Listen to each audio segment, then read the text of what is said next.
Hello guys, ये वो दिन है जिसका इंतजार हम सबको था। एफएम एसएम की प्रिपरेशन तुमने बहुत अच्छी करी है। सबसे पहले congratulations and all the best to all of you and you are going to become CA finalist for sure. So इस कमिटमेंट के साथ और इस कॉन्फिडेंस के साथ आप एग्जाम हॉल में जा रहे हो। कुछ लास्ट मिनट टिप दे रहा हूं जिसको बहुत ध्यान से सुनना और लास्ट तक उसको कोशिश करना एग्जाम हॉल में पूरा का पूरा फॉलो करके आना। सक्सेस जरूर मिलेगी। और इस वीडियो में कमेंट जरूर करना और लाइक जरूर करना और कमेंट करके लिखना this time I am going to be the CA finalist. Commitment बहुत रोल प्ले करती है। स्मॉल मिलाते जाओ, लार्ज बनाते जाओ को भूलना नहीं है। चीते की चाल, बाज की नजर और अपने कॉन्सेप्ट पे शक नहीं करते तो नहीं करते, इसको भूलना नहीं है। चाहे एफएम हो या एसएम, डिसीजंस लेते हुए कन्विक्शन होना चाहिए, कॉन्फिडेंस होना चाहिए। कॉन्सेप्ट की क्लैरिटी के साथ आप अगर श्योर हो कि यही आंसर होने वाला है तो वही होने वाला है। इस पे कंफ्यूज नहीं होते, कॉन्फिडेंस लूज नहीं करना है। और जब आप क्वेश्चन पेपर आपके हाथ में आएगा तो पहला जो 15 मिनट का टाइम होगा तुमको बहुत अच्छे से उसका यूज करना है।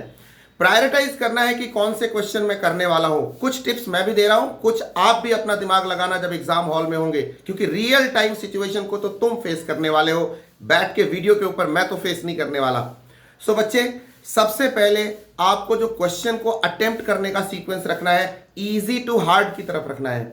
इजी क्वेश्चन पहले सेलेक्ट करने, तुम एफएम स्टार्ट करो या एसएम, बैलेंस करके पेपर कंप्लीट करना।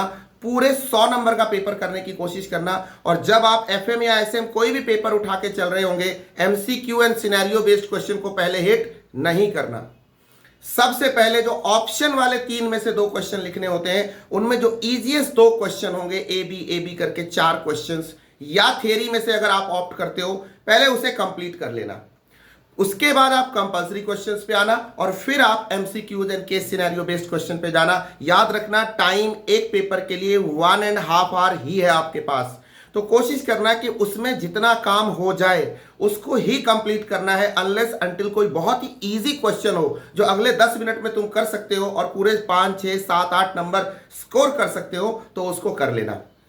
प्रेफरेबली तुम देख लेना कि तुम्हारी प्रिपरेशन के अकॉर्डिंग तुम्हारा कौन सा क्वेश्चन पेपर तुमको अपील कर रहा है, उसके साथ जाने का। एफएम पहले या एसएम पहले ऐसा कोई रूल नहीं होता, लेकिन जो भी करने का इन सीक्वेंस करने का। अगर एसएम की मैं स्पेसिफिकली बात करूं, एफएम में प्रेजेंटेशन साफ सुथरा रखना। एसएम की बात करूं तो जो आंसर का स्ट्रक्चर है उसको ध्यान से रखना।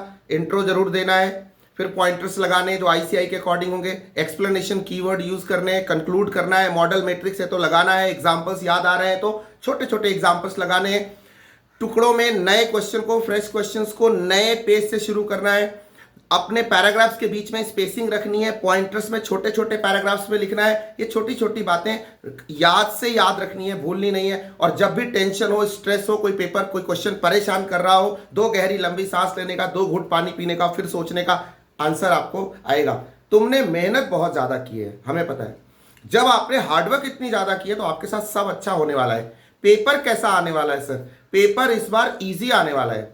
मतलब 60 to 65 मार्क्स के क्वेश्चन तो बहुत ही इजी होंगे, पहले उनको निपटा लेना।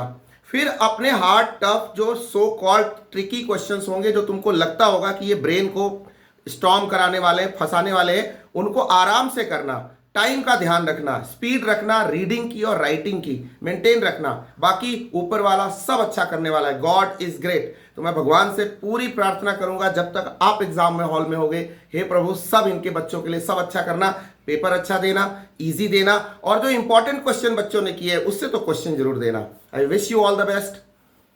एक लास्ट बात, इंपॉर्टेंट कीवर्ड्स को हाईलाइट करना मत भूलना। और मार्किंग स्कीम के अकॉर्डिंग एफएम का जो मेन आंसर होगा उसको अच्छे से थोड़ा साफ सुथरा लिखना, सो दैट कि एग्जामिनर को, कॉपी चेकर को पूरे अच्छे से दिख जाए। कॉपी के पैसे आप दे के जा रहे हो तो आपको टेंशन नहीं है। आपको कोशिश करनी है कि फ्रेश पेज से ही फ्रेश क्वेश्चन स्टार्ट करना है और खुला खुला लिखना है, सो दैट कि एग्जामिनर को खुली आंखों से भी साफ सुथरा दिख जाए, वो आपको राइट प्लेस पे right step by step marks दे दे। मार्किंग स्कीम के अकॉर्डिंग अपने पेपर का प्रेजेंटेशन करना है बच्चे। I wish you all the best and by the time you are in the exam hall I will be praying God कि भगवान सब 3 घंटे में अच्छा करेगा और आपके साथ आज अच्छा होने वाला है, क्योंकि आपने बहुत हार्डवर्क किया है और बहुत जी तोड़ मेहनत करी है। आपकी मेहनत के लिए आपको हेड्स ऑफ एंड मेरी तरफ से आपको ऑल द बेस्ट।